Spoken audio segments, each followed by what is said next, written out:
सारोली गांव तो यही है। लोगों से पूछते हैं मनु का घर कौन सा है।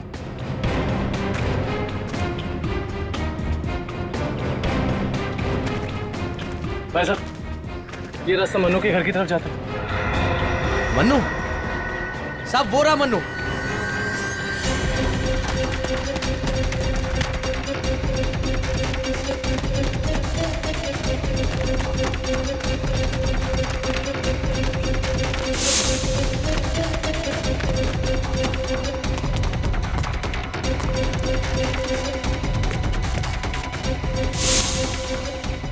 खूनी कितना भी भाग क्यों ना ले मनु, ये दुनिया उसके लिए छोटी पड़ी जाती है।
चलो ढूंढो उसे, ढूंढो।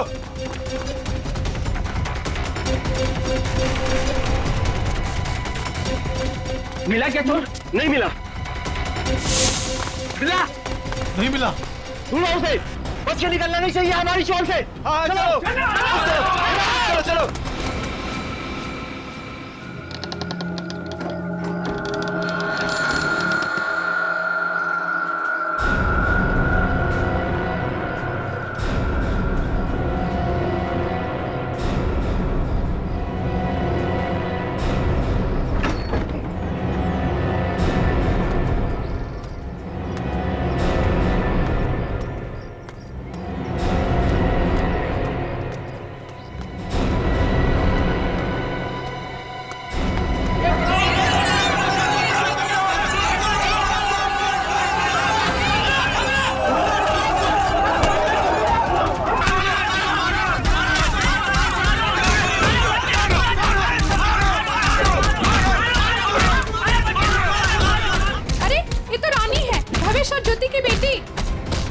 चल के देखते हैं, आओ। भावेश, ज्योति।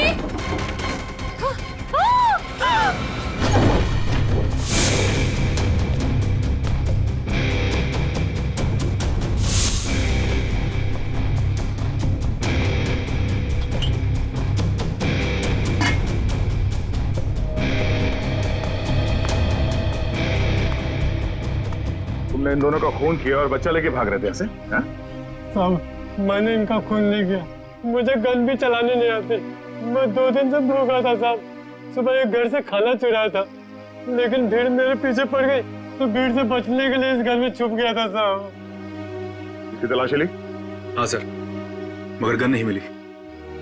आप लोगों ने यहाँ गोली चलने की आवाज सुनी थी? नहीं सर, नहीं। बच्चा चुरा के क्यों भाग रहे थे तुम? साहब, भीड़ से भागते हुए चुराया हुआ खाना फेंक दिया था। घर में इनको मरा पड़ा देखा और बच्चे इनके पास रो रहे थे। फिर मैंने सोचा बच्ची को बेचेंगे तो पैसा मिल जाएगा साहब, बस कुछ नहीं।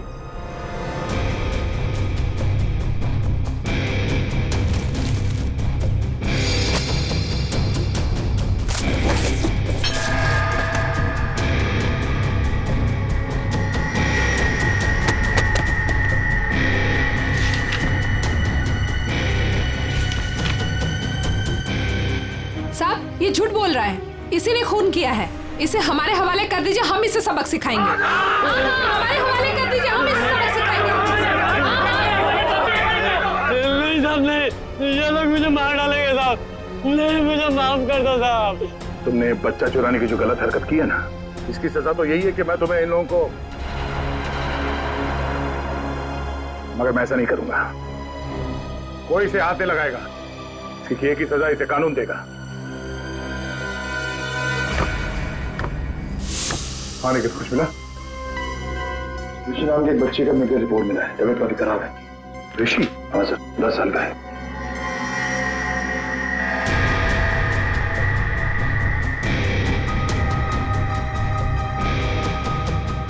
भावेश।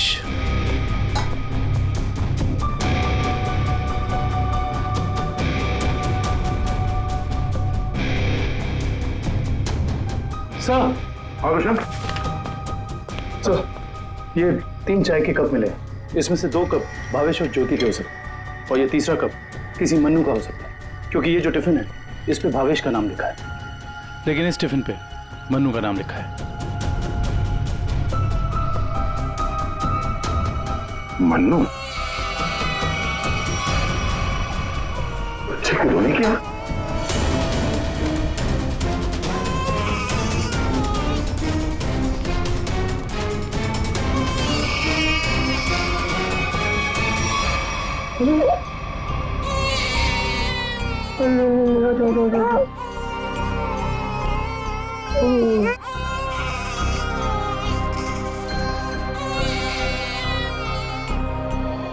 ये ऋषि कौन है?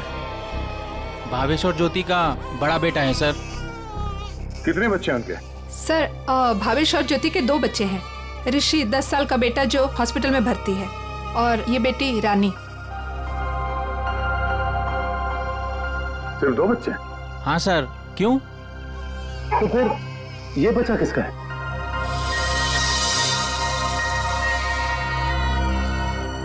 सर पता नहीं ये कौन है। सर भावेश और ज्योति 6 महीने पहले यहाँ रहने आए थे, तब ऋषि और रानी ही उनके साथ थे। तो ये बच्चा कहाँ से आया? अच्छा, ये बच्चा चाल में से किसी का तो नहीं? नहीं सर, नहीं सर। ये क्या चक्कर है? कोई और इनके साथ रहता है इनके परिवार में? सर ज्योति की एक बहन है मधु, वो आती थी यहाँ पर। आप लोग किसी मन्नू नाम के आदमी को जानते हैं? मन्नू? नहीं साहब, इस नाम का कोई भी आदमी इस चाल में नहीं रहता। अच्छा, ये भावेश काम कहाँ करता था? सर दिहाड़ी का मजदूर था भावेश। रोज काम के लिए चौराहे पे खड़ा रहता था, जहां भी काम मिल जाता वहीं चला जाता। सर, कहीं है मन्नू भावेश के साथ तो काम नहीं करता था। सर ये बच्चा कौन है ये कैसे पता चलेगा? दुष्यंत, एक काम करो, पता करो किसी बच्चे की मिसिंग होने की रिपोर्ट लिखवाई गई है क्या, और पूर्वी भावेश और ज्योति के घर वालों को कांटेक्ट करो।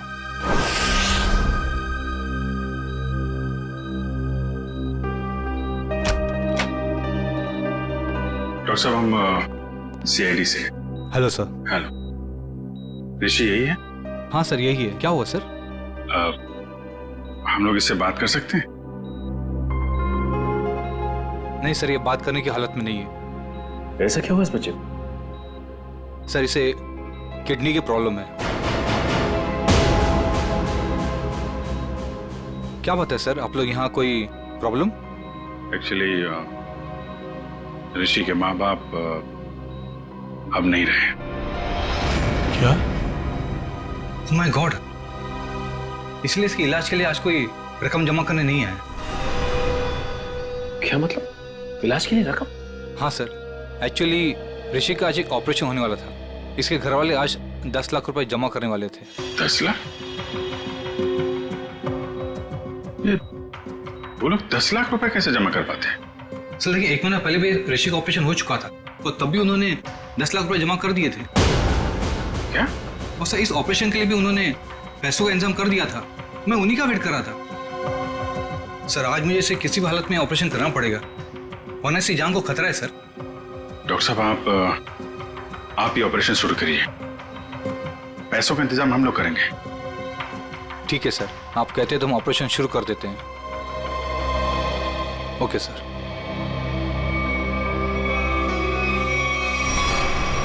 घबराओ मत ऋषि, कुछ नहीं होगा तुम्हें।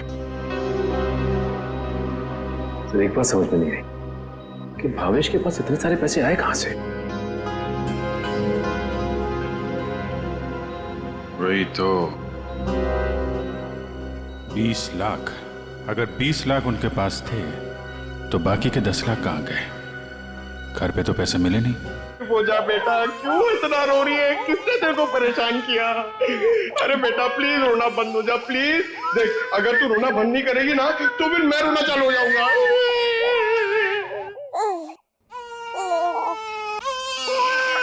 अरे सर इसका कुछ करो ना सर, प्लीज इसको चुप कराओ ना। अबे पंकज, ये दोनों तो रोने का कंपटीशन कर रहे हैं। आपने इतने साल से शादी कर रखी है, आपको समझ में नहीं आता? बीवी ने कुछ सिखाया नहीं आपको बच्चों को कैसे हैंडल करना है? पंकज, यही तो ट्रेजेडी है मेरे लाइफ की। मेरी बीवी तो हमेशा मुझे ही रुलाती रहती है। ये नहीं किया, वो नहीं किया, तुम्हें चाय बनाने नहीं आती, कितना कम पैसा कमाते हो, हमेशा डांटती रहती है। चुप रहना तो। एसीपी साहब ने सिखाया है। कैसे? मैं कोशिश करता हूँ। एसीपी साहब आएंगे, दूध मलाई लाएंगे, मुन्ने को खिलाएंगे, मुन्ना खूब खाएगा, चुप हो जाएगा। चुप हो गया। सर ये बहुत रो रही है सर, इसको भी चुप कराओ ना प्लीज। अबे नहीं, मेरी आवाज से ये वापस जाग जाएगा।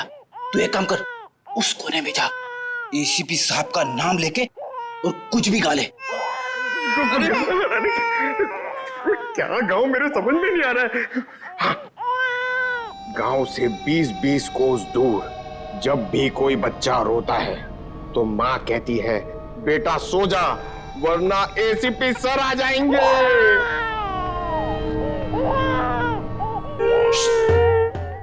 तुम क्यों रो रहे हो? बच्चा। अरे सर परेशान कर दिया बच्चों ने। सर मैं रोता हूं ना तो चुप हो जाती है। भगवान। पंकज, जो बच्चों को संभालेगा वो दुनिया में किसी को भी संभाल सकता है, समझे?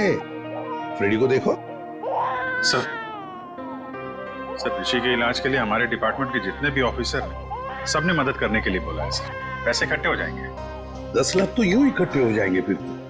मगर सर इस बच्चे की गायब होने की कहीं कोई रिपोर्ट लिखवाई नहीं गई है। कहीं ये बच्चा भावेश और ज्योति का ही तो नहीं हो सकता? पड़ोसियों को इसके बारे में कुछ पता ही नहीं। सालुंखे का। हाँ सालुंखे बता। अच्छा तो ठीक है, ये बच्चा भावेश ज्योति का नहीं है। सालुंखे कह रहा है कि डीएनए मैच नहीं हो रहा। तो फिर ये बच्चा है कौन सर? और भावेश के घर में कैसे पहुंचा सर? कहीं ऐसा तो नहीं अभिजीत कि भावेश ज्योति ने अपने बच्चे के ऑपरेशन के पैसे के लिए उस बच्चे को अगवा कर लिया?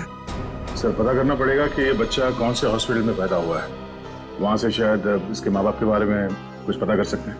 हाँ सर बच्ची का नाम तो पता है, रानी। बच्चे का नाम रखना पड़ेगा सर कुछ तो। अच्छा नाम आ रहा है दिमाग में। क्या सर? पार्थ। हाँ, पार्थ तो बहुत अच्छा नाम है ना? पार्थ। फ्रेडी, तुम्हारा बच्चा क्यों रो रहा है?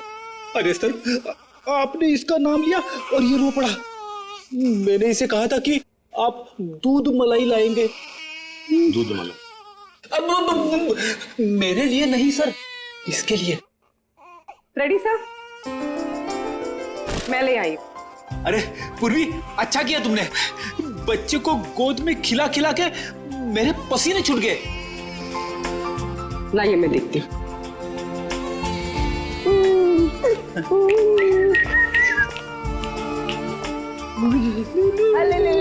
ले।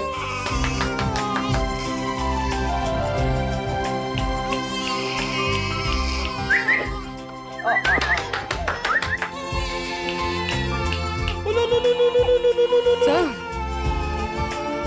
आपको पसीना नहीं आया? बच्चे ने सूसू किया है। अरे बेटा, गोद में खिलाने का अच्छा तोहफा दिया तूने। पूर्वी, बच्चे की नापी बदल दो। और फ्रेडी, तुम अपने कपड़े बदल लो। ये ले। चाहो तो नहा भी सकते हो। डायपर चेंज करके आता हूँ। डायपर? हाँ।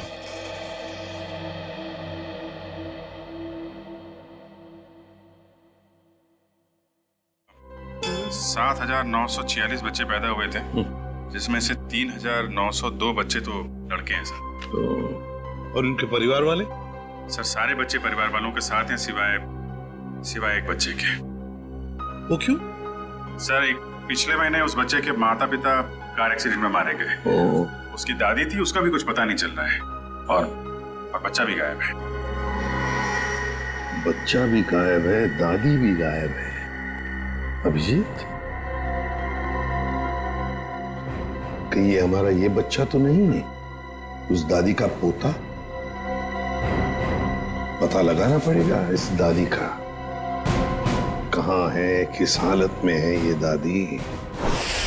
बेटा, दिन भर काम काम काम, इतना काम किसके लिए करते हैं? हाँ, सिर्फ 4 लोग तो है घर में, तुम, तुम्हारी बीवी, तुम्हारा बच्चा और मैं।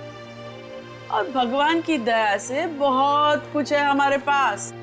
जिंदगी में पैसा ही सब कुछ नहीं होता है बेटा, और पैसे से जो मिलता है सब कुछ है हमारे घर में। लेकिन खुशी नहीं है, खुशी नहीं है बेटा। जा देख आईने में अपना चेहरा देख, कितना मुरझा गया है तू। और एक माँ बच्चे का मुरझाया हुआ चेहरा नहीं देख सकती। अले रो मत रे मेरा बच्चा। ये देख तेरा बच्चा, मेरा एक लौता पोता, इस घर का एक लौता वारिस। लेकिन टाइम है तुम्हारे पास इसके लिए? है टाइम? एक दिन ये भी मुरझा जाएगा, और उस दिन तू बहुत पछताएगा, देख ले, बहुत पछताएगा। लेकिन तुझे इसकी जरा भी फिक्र नहीं है ना? ठीक है, जा तू मुंह हाथ धो ले और थोड़ा आराम कर ले। हाँ, तब तक मैं तेरे बच्चे से खेलती हूँ। और ले लो लला रहे, क्यों रो रहा है बच्चा? अरे दूध चाहिए, दूध, भूख लगा है, दूध पिएगा? दादी दूध पिलाती, दादी दूध पिलाती। इतने बड़े दुख की बात है ना, इन्होंने अपना सब कुछ खो दिया। सच, अपना बेटा, बहू और अपना पोता भी एक ही झटके में सब खत्म हो गया। अरे दूध नहीं पिएगा? बाप की तरह भूखा रहेगा? हाँ, ठीक है, मैं तुझे सुलाती। हाँ, लल्ला लल्ला लोरी, दूध की कटोरी, दूध में बताशा, मेरा पोता करे तमाशा।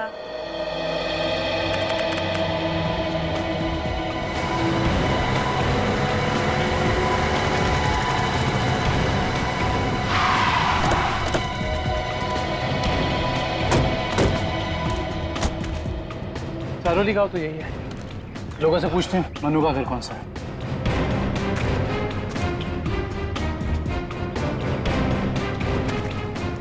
भाई साहब, ये रास्ता मनु के घर की तरफ जाता है।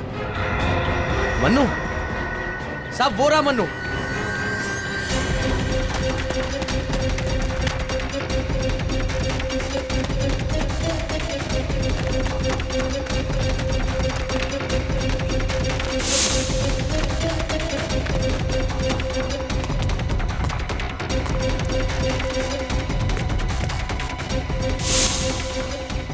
खूनी कितना भी भाग क्यों ना ले मनु, ये दुनिया उसके लिए छोटी पड़ी जाती है।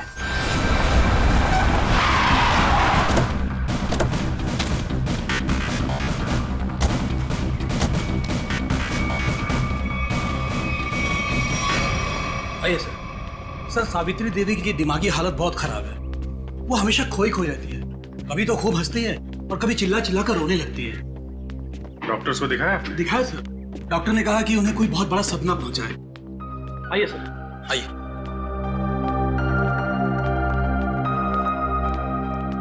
सर, ये रही सावित्री देवी।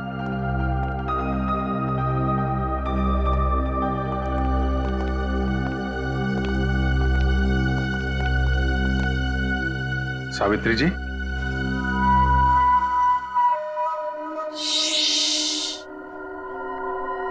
मेरा लाल सो रहा है।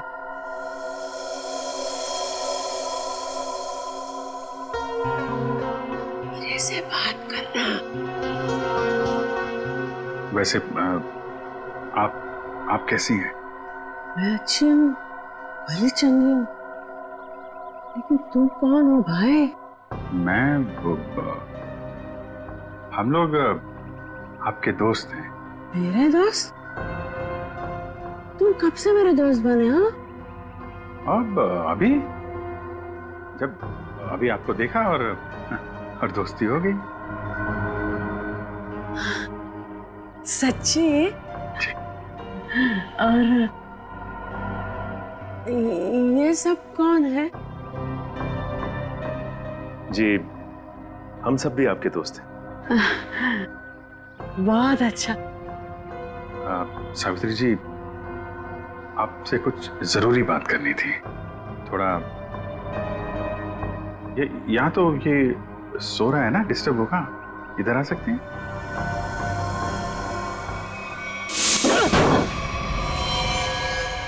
साहब, ना तो मैंने भावेश और उसकी बेबी को मारा है और ना ही मुझे उन 10 लाख रुपए के बारे में कुछ पता है। झूठ बोल रहा है तू मनु। तू भावेश के घर गया और वहां तूने उसका खून किया। उसके बाद तूने 10 लाख रुपए चुराए और इसी दौरान तेरा खाने का टिफिन वहां छूट गया। खून तू नहीं किया मनु, पैसों की लालच में। नहीं साहब, मैं मानता हूँ कल रात मैं उसके घर गया था। वो मेरा जिगरी दोस्त था साहब। कल रात मैंने उसके साथ चाय भी पी थी, लेकिन गलती से मैं उसके घर अपना टिफिन भूल गया था साहब। रास्ते में मुझे याद आया, मैं तुरंत उसके घर टिफिन लेने गया। मैं जैसे उसके घर के बाहर पहुंचा, अंदर से चीखने की आवाजें आ रही थी। खिड़की से झांक के अंदर देखा तो अंदर एक आदमी भावेश और उसकी बीवी के सामने बंदूक तान कर खड़ा था और फिर उसने गोली चला दी और फिर डर के मारे मेरी चीख निकल गई साहब। मुझे लगा उस आदमी ने मुझे देख लिया, कहीं वो मुझे भी ना मार दे, इसीलिए मैं शहर से भाग कर यहाँ आ गया साहब। तुमने उस आदमी का चेहरा देखा था? नहीं साहब, उसकी पीठ मेरी तरफ थी, इसलिए मैं उसका चेहरा ठीक से देख नहीं पाया। इतना बड़ा हादसा हो गया मनु, और तूने सीआईडी को बताना जरूरी नहीं समझा। जानता है ना, ये भी एक बहुत बड़ा जुर्म है। ब्यूरो ले चलो इसे। वो आपका पोता हमारे पास है। मेरा पोता तो यहाँ सो रहा है ना?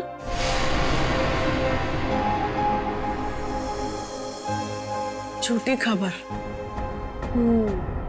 सावित्री जी, हम इसकी बात नहीं कर रहे। ये तो खिलौना है।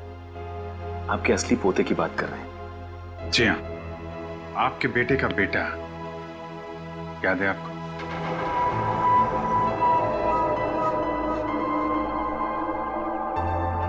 सावित्री जी, आपको अपना बेटा याद है ना? आपका बेटा, आपकी बहू, उनका बच्चा जो अब 6 महीने का हो गया है।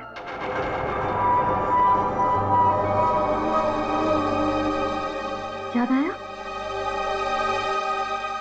सावित्री, याद करो। ये लोग उसकी बात कर रहे हैं जैसे तुम कलेजे का टुकड़ा कहकर याद किया करती हो। तुम्हारा लाडला, तुम्हारा पोता सावित्री, याद करो। हाँ सावित्री, कुछ याद आया? तुमने कहा था ना कि वो तुम्हारे बुढ़ापे की लाठी है, तुम्हारे घर का उजाला है। याद करो, याद करो सावित्री।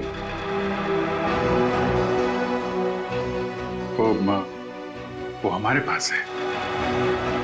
हम बहुत जल्द आपसे मिलवाएंगे। आप समझ रही हैं ना सावित्री जी? कोई फायदा नहीं है सर, वो आपको कुछ बता नहीं पाएंगे।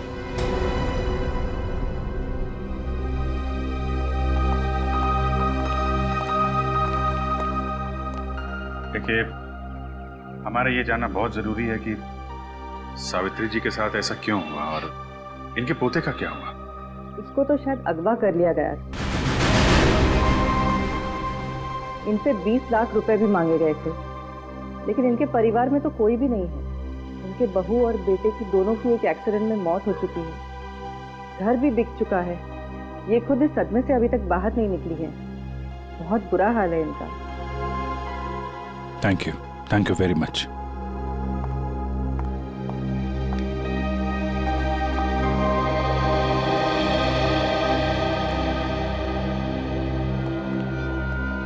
तो हमारा शक सही निकला। भावेश और ज्योति ने इनके पोते को किडनैप किया 20 लाख रुपए के लिए, ताकि उन पैसों से वो अपने बेटे ऋषि का इलाज करवा सके। हाँ सर, लेकिन सर ये 10 लाख रुपए कहाँ गए? कौन ले गए ये पैसे? और फिर भावेश और ज्योति का खून किसने किया? रानी बिटिया, अब अपने घर चली जाओगी? उनको छोड़कर जाओगी? इसकी बहुत याद आएगी सर, और इसके बिना ये बात भी अकेला पड़ जाएगा। हाँ, बहुत कम दिनों में घुल मिल गई एकदम। कोई बात नहीं, हम लोग मिलने जाएंगे इससे, इसके फ्रेडी अंकल और पंकज अंकल को साथ में लेके। अरे साहब, किसने मारा मेरे बहन भाई को? मैं तो लुट गई, बर्बाद हो गई। आप लोग उसका नाम बताइए, मैं उसे जिंदा नहीं छोड़ूंगी। चुप, शांत हो जाइए। खूनी को हम ढूंढ रहे हैं, आप शांत हो जाइए। अरे कैसे शांत हो जाओ सर? मैंने तो सोचा था कि अब तक आप लोगों ने खूनी को ढूंढ लिया होगा, पर आप लोगों ने मुझे यहाँ बुलाया क्यों है? देखिए, इस रानी बच्ची को आपको सौंपने के लिए यहाँ पर हमने बुलाया। क्यों? मैं क्या करूंगी इसका? अरे बच्चे के माँ बाप मर चुके हैं, आप इसकी मौसी है, ये भतीजी है आपकी, और आपके अलावा कौन सा आ रहा है इसका? अरे काहे की मौसी और काहे की भतीजी? मैं सिर्फ ऋषि की मौसी हूँ, जो उनका सगा बेटा है और अब अस्पताल में अनाथ पड़ा है। और ये रानी? वो भावेश के बहन की बेटी है, जो उसे जन्म देते ही मर गई थी। तो पाल रहे थे भावेश और ज्योति से। भावेश की बहन की बेटी? हाँ जी। तो फिर इस बच्ची के आप रिश्तेदार हो, आपसे बेहतर कौन संभाल सकता है इस बच्ची को? अरे सर, आजकल महंगाई के जमाने में अपने बच्चों को पालना पोसना बहुत मुश्किल है। इन्हें कैसे पालूं मैं? आप कहीं कोई बहाना तो नहीं बना रही ताकि बच्ची को ना ले जाना पड़े? देखिए साहब, झूठ बोले कौवा काटे। अगर आप लोगों को मेरी बात का यकीन नहीं है तो ग्रीन रूट अस्पताल में जाके पता कर लीजिए। 26 अप्रैल को ये पैदा हुई थी वहाँ पे। एक मिनट। 26 अप्रैल को? 26 अप्रैल को उसी हॉस्पिटल में, ग्रीन रूट हॉस्पिटल में पार्थ भी तो पैदा हुआ था 6 महीने पहले। हैं? ये कौन है? नहीं कुछ नहीं, वो आपके मतलब की बात नहीं है। देखिए सर, आप लोग बार बार मुझे यहाँ बुला के तंग मत कीजिए। अब आप देख लीजिए इन बच्चों का क्या करना है। मैं चलती हूँ। कमाल है सर, कैसे कैसे लोग हैं सर ये, बिना स्वार्थ के कोई काम ही नहीं करता। यही सच्चाई है दया, यही सच्चाई है। सर, ये कैसे संयोग है? ये दोनों बच्चे एक ही दिन एक ही हॉस्पिटल में पैदा हुए। एक ही दिन एक ही हॉस्पिटल में दोनों बच्चे पैदा हुए। जरूर उस तारीख को उस हॉस्पिटल में कुछ न कुछ तो हुआ था। क्या हुआ होगा पता लगाना पड़ेगा। Green route hospital. इसी साल अप्रैल 26 तारीख को कांता और पूजा नाम की 2 औरतों ने बच्चों को जन्म दिया था इस हॉस्पिटल में। हमें उनकी पूरी डिटेल चाहिए। क्या बात है सर? उनमें से एक बच्चा किडनैप हो गया। 1 मिनट सर। हाँ सर, कांता ने एक लड़की को जन्म दिया था और पूजा को लड़का हुआ था। पूजा मिस्टर अनुज की वाइफ है और कांता के पति का नाम नहीं है। मिस्टर भावेश उनके गार्जियन हैं। ये दोनों परिवार एक दूसरे को जानते थे? नहीं सर, एक की डिलीवरी जनरल वार्ड में हुई थी और दूसरी की डीलक्स में। ठीक है, थैंक यू। सर, मैं आपको उन बच्चों के बारे में कुछ बताना चाहती हूँ। जी कहिए। वो दोनों डिलीवरी डॉक्टर सुमित और नर्स मधु ने की थी। सर, जब मैं उनके कमरे में गई तो डॉक्टर सुमित और नर्स मधु आपस में कुछ बात कर रहे थे। मुझे देखते ही वो दोनों चुप हो गए। भावेश, ज्योति और बच्चे के बारे में बात कर रहे थे। क्या बात कर रहे थे वो मैंने सुना नहीं। डॉक्टर सुमित और नर्स मधु कहाँ हैं? डॉक्टर सुमित तो विदेश चले गए और मधु ने आज छुट्टी ले रखी है। ये मधु कहाँ रहती है?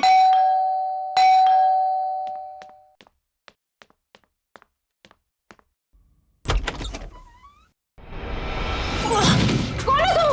हाँ? कौन हो तुम?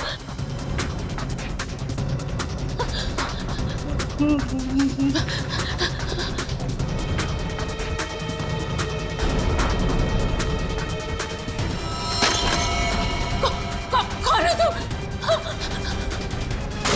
कौन हो तुम?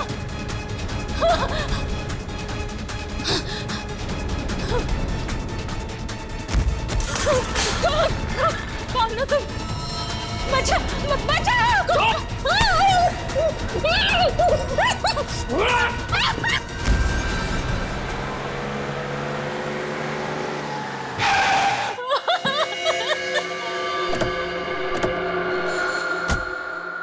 मुझे छोड़ दो।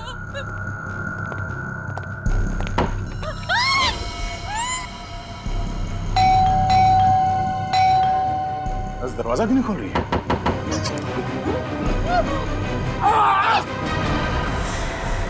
क्या हुआ? दरवाजा खोलो, दरवाजा खोलो।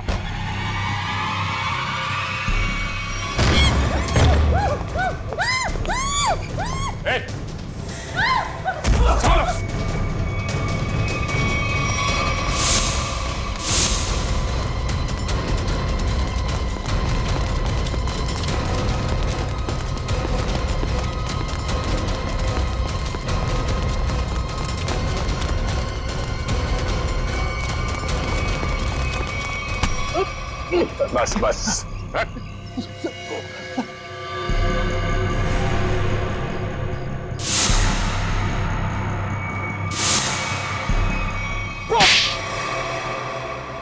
बच्चों को अगवा करने में मेरा कोई हाथ नहीं है। 6 महीने पहले मैंने सिर्फ उनकी अदला बदली की थी। जब वो दोनों पैदा हुए थे ग्रीन रूट हॉस्पिटल में। बस इसके अलावा मुझे कुछ नहीं पता। क्यों की थी अदला बदली? हाँ? भावेश ने मुझे कहा था कि उसकी बहन के बेटे को एक अमीर औरत की बेटी से बदल देना और कहा था कि किसी को भी पता नहीं चलना चाहिए। उसके लिए अमीर लोगों ने मुझे पैसे भी दिलाए थे। एक मिनट। भावेश की बहन को तो बेटी हुई थी ना, वो रानी? नहीं सर, उसे बेटा हुआ था और उस अमीर औरत को बेटी हुई थी। उस अमीर परिवार को वारिस चाहिए था। उसके लिए भावेश की बहन के बेटे को वो अपना बेटा बनाकर ले गए।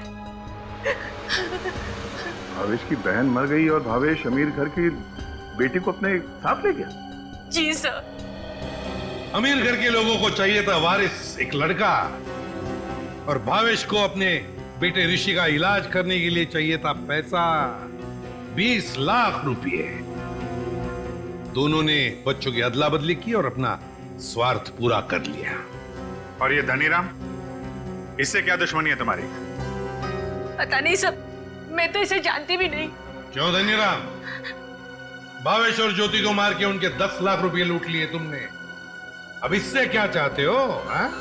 सर, मैं तो बस इसका मुंह बंद करना चाहता था ताकि ये बच्चों के हेरा फेरी के बारे में हम लोगों को कुछ न बता सके।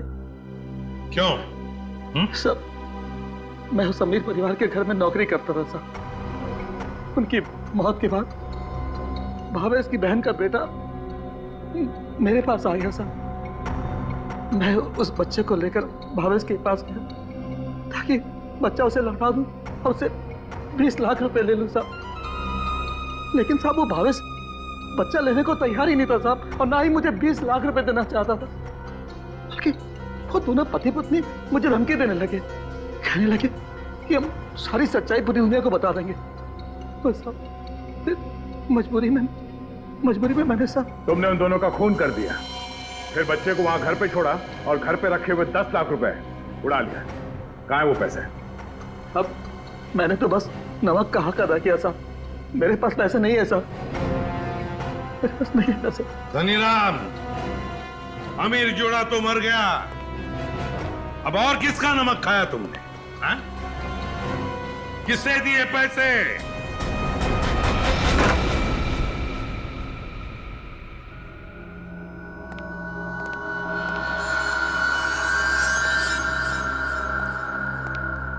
क्यों किया आपने ये सब? देखिए, हमें सब कुछ पता चल चुका है, चुप रहने से कोई फायदा नहीं। हम समझ सकते हैं कि इस उम्र में जिंदगी से जूझना मुश्किल हो जाता है, लेकिन गुनाह तो गुनाह है ना। आपकी उम्र आराम से जिंदगी गुजारने की है, मगर आपने जो गुनाह किया है उसकी सजा तो आपको भुगतनी ही पड़ेगी। अफसोस गुनाह करने से पहले करना चाहिए था। अब चुप रहने से आपके गुनाह मिट नहीं सकते, आपको हमारे साथ चलना पड़ेगा।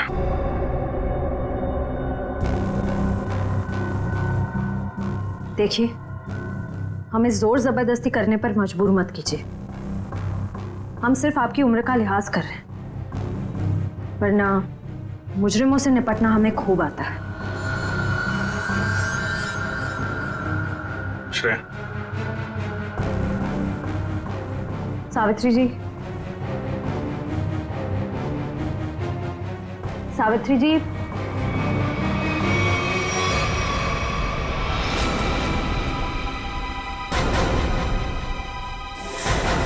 ये तो मर चुकी है। हाँ? यहाँ पे कुछ है।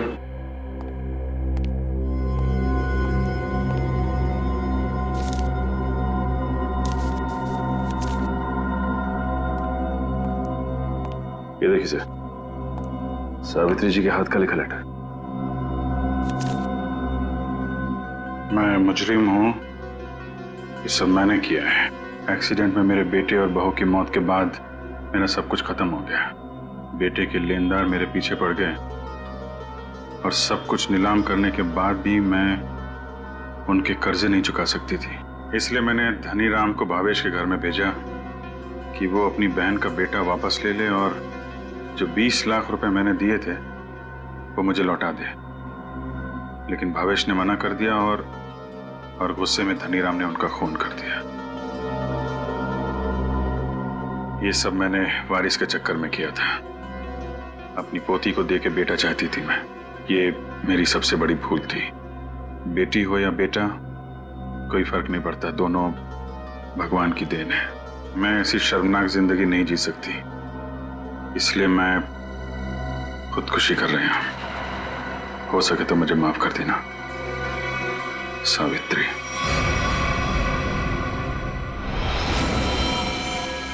बहुत बुरा हुआ इनके साथ में सर।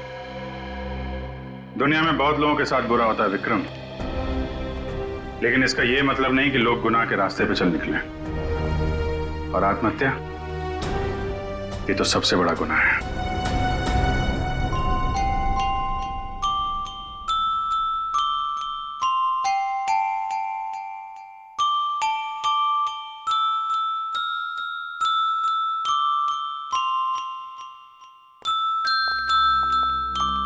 आप लोग प्लीज थोड़ी देर यहीं रुकिएगा। हेलो बोलो, हेलो, ये लो, हेलो, हेलो, हेलो। दया,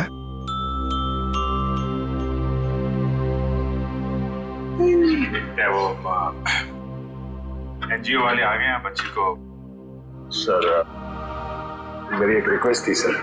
वो मैं जानता हूँ तुम बच्ची को खुद छोड़ने जाना चाहते हो ना, तो हम भी चलेंगे छोड़ने के लिए उसको। नहीं अभिजीत, वो बात नहीं है। सर मुझे। दया, जरा सोचो, बच्ची को हम भी रखना चाहते हैं, हर रोज उसके साथ खेलना चाहते हैं, देखेंगे हम उसको, लेकिन हम उसकी अच्छी तरह से परवरिश नहीं कर पाएंगे। ये बच्ची एनजीओ में जाएगी तो बाकी बच्चों के साथ बड़ी होगी, सीखेगी, है ना? इसके फ्यूचर का भी हमें सोचना चाहिए।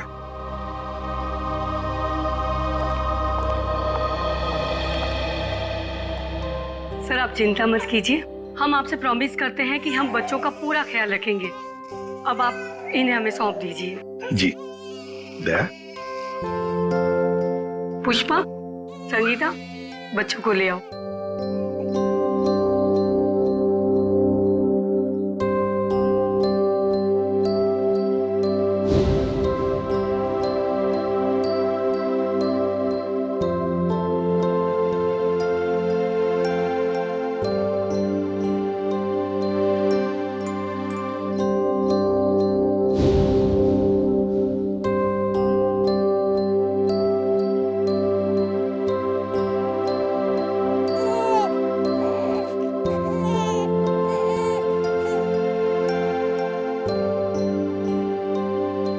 सर हम ऋषि की भी पूरी जिम्मेदारी उठाने को तैयार हैं। उसकी हर सुविधा का हम ख्याल रखेंगे। पता है मुझे, लेकिन देखिए ऋषि के इलाज के सारा खर्चा सीआईडी उठाएगी। ओके जी। Thank you. Thank you.